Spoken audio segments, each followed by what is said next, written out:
topic. So, here's what I love about kids. I love that kids are so fearless in how they ask and in how they go through life. A lot of kids. They will ask for anything. They don't put any thought to it sometimes. They will just say whatever comes to mind. And until they are introduced to disappointment, kids really believe the best of people. They really believe the best of their parents. Like if their parent says, "I want to do this for you," they get all excited and they just can't wait. And sometimes they ask why a bunch of times. And it's this really beautiful joy and trust that these kids are born with. And it's not until the trust is broken that they start to realize, oh, that's not how life is. Like, life is not always the way that I expect it to be. One of the major things that I had to learn, and I've only learned this most recently, one of the major things I had to learn being surrendered to God, listen to the last podcast, is about having childlike faith. And so the title of this is called The Daughter Who Believed. I am a daughter of Christ. That is my father. That is my spiritual father. But we think about how do daughters act towards their dads? Society has this thing called daddy's girl. It's like we ask for things, we believe in things, like we're so caught up in our fathers. And that's kind of like the same way that we should be with God, believing and trusting and just knowing that he's going to do something great. But a lot of the times, because of how we were raised by the people around us or the environment around us, when we then get saved and come to Christ, we have like this weird kind of like thought towards God. Like we treat him differently. We treat him based off of our earthly experiences. So for example, I had a coworker who once was like, "Why do you treat God like an authoritarian? Like, I basically have no choice in the matter. I'm not allowed to say anything. I'm not allowed to put my opinion up. I kind of just do what he says and that's it." And at first I was going to get a little defensive because I'm like, that's not how I am with God. But when I thought about it, I'm like, yeah, no, that's true. Sometimes I get to the point where I'm like, oh, I'm so afraid to make a mistake that I'm like, I freeze, right? But that stems from how I was raised. Now, I always talk about how my parents were just great parents, and they just did the best that they could, right? And so, a lot of us were raised this way where our parents say, "Do as I say, not as I do," or where our parents made us to feel like we were inadequate in certain ways, or they were just like the punisher, right? Some of us have like the parents who were the ones who handed out punishment for everything. And the thing about that is it's not that God is not a punisher. It's not that God is not a parent who lays down the law and all of that. But sometimes the way we were raised can kind of come with conditions, right? Do this or else you don't get that.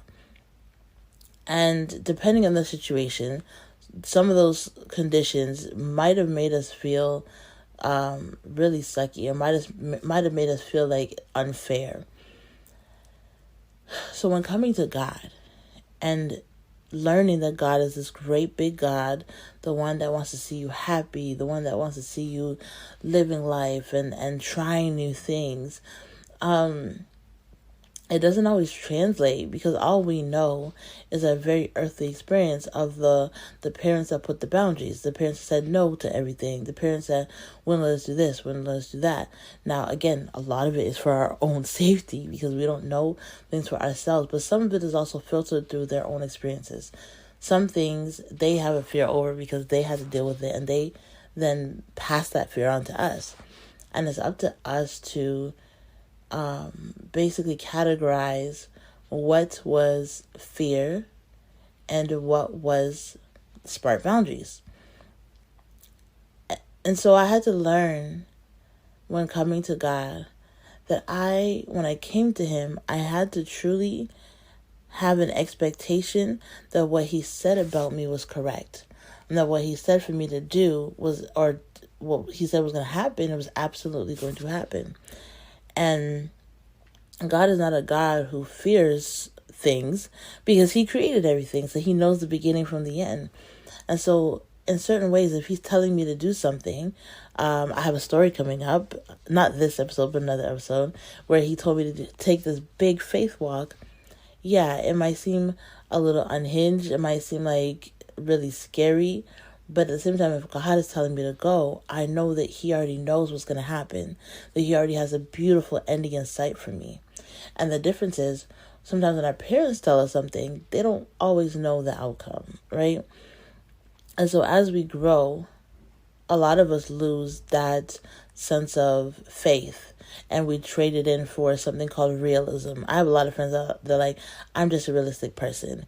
Great. I'm not saying you shouldn't be realistic, but at the same time that you're being realistic, understand that faith and realism do not go together. They live on opposite spectrums of the wheel. Like, they are so different. Realism is like, this is logic, this is what I can see, this is what I can touch, feel, all of that.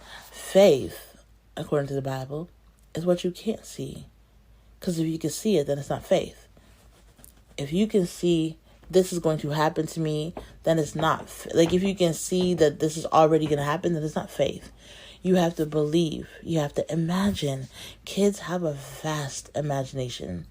And many of us, when we were kids, we had big imaginations. But what did the adults do? They told us to get real. They told us to, that's not life, to put away imagination and to put on like logic. And so a lot of us had our imaginations killed as children. Not just from parents. I mean, like grown-ups in general, teachers, and just other people who, they might have had their imagination killed when they were kids, and they're just passing on what they know. They're passing it on because they're like, well, this is how you stay safe. And the thing that I realize is that the safety of God is so much greater. It goes beyond what we think of as like the safety of people sometimes. And so as long as I am walking according to what God says, I'm reading his word and I'm praying, then I can feel safety in what he's given me to do, or what he's shown me to do, or the things that I'm asking him for. A lot of people don't ask for big things because they think, oh, either it's not going to happen, or they think, oh, wow, that's so unusual. Like, I don't see it. See, there's that word again. They don't see it. If people understood that we are spiritual beings first, then they would understand that a lot of the things, you got to see it in your mind first before you'll ever see it here on earth. The Lord's Supper says, or the Lord's Prayer says, as it is in heaven, so shall it be on earth, essentially. And so when we see things in our mind, when we verbalize the things that we see, the things that we want, then we'll be able to have it more easily. Things will start to come into place for that to be birthed here on the earth. And I know that doesn't make a lot of sense to people who are just so used to being stuck in one way. But many of us, we have to get back to being childlike, to having that inner child faith, that inner child belief that things are so much greater. Like when kids will be like, when I grow up, I want to be a president. Now, they don't know all the studying and all the work that's going to take to get there. They just think that that's a possibility for them. And then some of them actually go after it. And a lot of us, when life kicks us down the first few times, we're just like, well, I guess it's not meant to be. Not understanding that those obstacles, the journey to getting to where we want to be, is so beautiful. It molds us and we grow along the way. We grow from those rejections. We grow from those knockdowns more so than just going through and just having every single door open to us. If every door was open at all times to everything we've ever wanted, how would we learn how to face adversity? How would we learn how to fight? How would we learn how to speak up for ourselves? How would we learn how to communicate? How would we learn how to get over objections? There's certain things that we simply cannot learn unless we experience it for ourselves, unless we walk through that exact situation. We just don't know how else to get there. Like, we just would not have any other learned lessons. A lot of the reasons why I am where I am today is because of everything that I've walked through. As painful as it has been, I have learned about people. I have learned about places. I have learned about different opportunities. I have been rejected, beaten, bruised, and it honestly has been a story. But I'm stronger because of it. I believe greater because I'm like, I've seen the sucky, now I need to see the good. And so I've been in the process of learning how to become a daughter again, learning how to be childlike, learning how to put my trust in a God who I can't see. Many of us have had our trust broken. Like, someone will say, hey, I'm going to show up on this day at this time, and they don't show up, they don't call, they ghost us sometimes, and it breaks our trust in people. But I mean, people are flawed. People be peopling. People are not perfect. And so when we put our trust in people, even ourselves, we will be disappointed sometimes, most times, right? But when we put our trust in God, in the God of the universe, the God of the sky, the sun, the moon, the waters, the God who gave us life and created us, that's when we can start to see things working out for our good.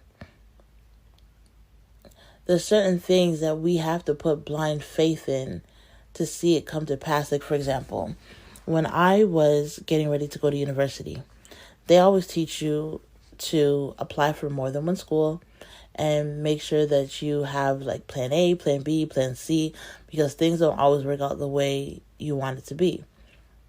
Well, I had a different opinion. I was going to this one particular university, and I was going there because they had a gospel choir program that I really wanted to be a part of. And I studied classical piano.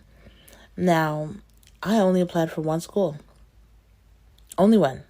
I had the faith, I had the belief that I was going to get into that school. I knew it. And so with me applying for only this school, people around me were like, that's not smart, that's not wise, you got to plan for another school, what if you don't get in? And I was like, there is no what ifs. I am getting in. That's how high my faith was. I knew it. I just knew within myself that I had the grades and I had everything to get into this school. And so when the letter came and I got in, it was a huge celebration. Huge celebration for me, because I knew from the beginning that this was going to be my ending, and I trusted, I believed it, and I spoke nothing else of anything different. I didn't start to think of a plan B. Like, that just wasn't my vocabulary back then. And I think about that moment as I've grown, and sometimes I've put big faith in things that just haven't worked out, and sometimes I've had to readjust and focus and wonder, like, okay, why didn't that work? But even in those moments, and it kind of like broke my trust, and I've had to like rebuild it, I remember the times of when I did have big faith. I remember the times of when I did try something out and it did work for me, and how that's the same attitude I got to carry through in life. Just because a couple times it may not have worked out the way I thought, it doesn't negate and doesn't cancel out all the times that I did have big faith and it did work. Another example for me was when I was in my first year of university. I was commuting. I lived about an hour away from school. I had my son and I was traveling back and forth, and it was incredibly challenging. Traffic both ways, like I have super long days, and come home and take care of a child. It was a lot. And so I wanted to move closer to the school so that I could better raise my son and be closer to school. And so the first year I searched, I got rejected. I had an apartment and it fell apart really quickly, and I was upset. I was so sad that I couldn't get in. So I'm like, man, how am I going to do this? So I ended up commuting my first year. But during this first year, what I did was I started buying up things for an apartment. Now, I didn't have the apartment, but I'm like, I'm just going to buy the things that I need so that when it comes to the time that I'm supposed to move, I'll have everything. And so little by little, I started collecting the pots, the pans, all the things you would need for a house, right? That could fit in my basement. So all the minor things. Well, the following year in the summer, there was this apartment that I applied for. It was for mothers and their kids. And at first I didn't hear anything back. But then I heard something. I got an interview and I got in. Now here's where the kicker is. I got in 2 weeks before I started school. And so if I had not been putting everything together, then I would have been stressed 2 weeks before school, trying to find everything, trying to furnish the home, needing all the money for it. But because I bought little, because I believed that one day I was going to have an apartment, when they said I had 2 weeks to move in, I said, great, I'm already ready for this. I'm already ready for this opportunity. If anything, my biggest challenge was finding daycare, and even that was a breeze because I got a recommendation. And when I thought about it and when I looked back at the situation, I realized that part of the reason I could not get the apartment the previous year was because the building that I applied for did not exist. It was brand spanking new and had just been built around the time that I got in. I was the first one to live in my apartment. And sometimes what looks like disappointment is really a setup for the greatest comeback. I was the first, like I said, the first to live in my apartment, to furnish it, to deck it out. And I was close. I was so close to my school. I was about a 10-minute drive away from my university. The daycare was up the street. Like, everything worked out exactly how it needed to be. And so this is the difference between faith, having faith, believing that one day I'm going to get this apartment, so I'm going to prepare for it. And the reality of, well, I don't have it right now, and I don't know if I'm going to have it. And just like being so negative, we don't need to do all that.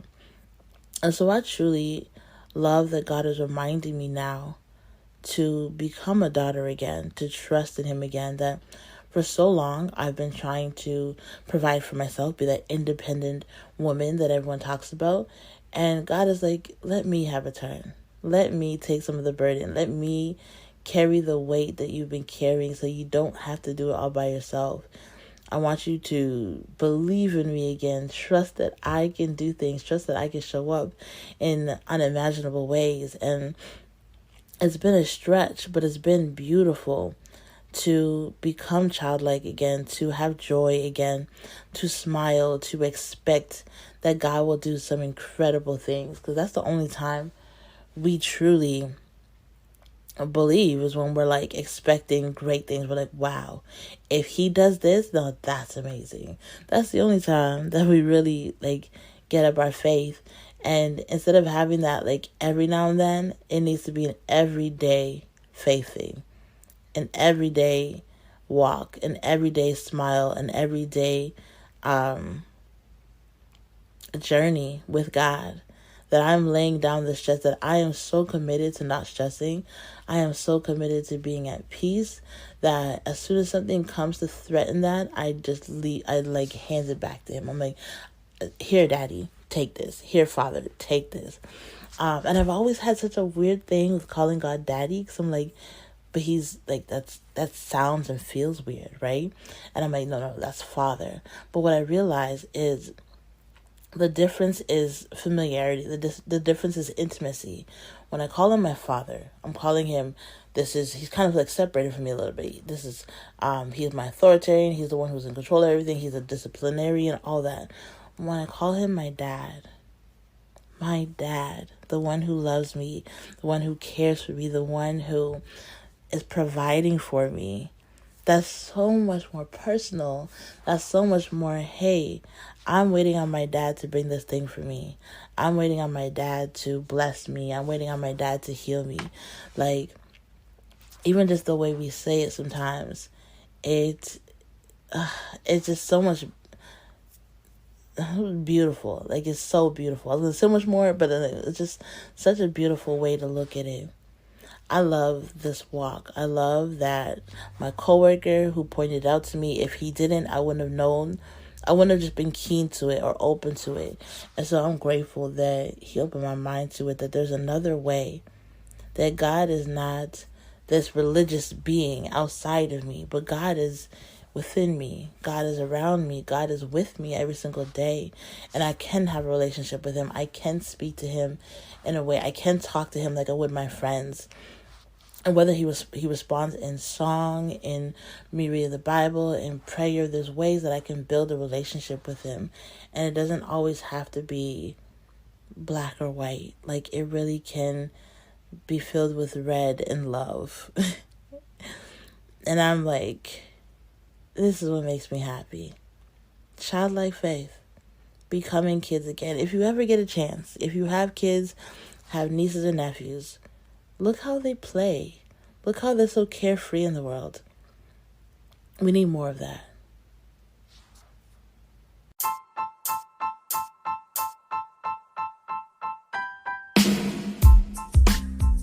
Hey, thank you so much for listening to the Lips and Language podcast.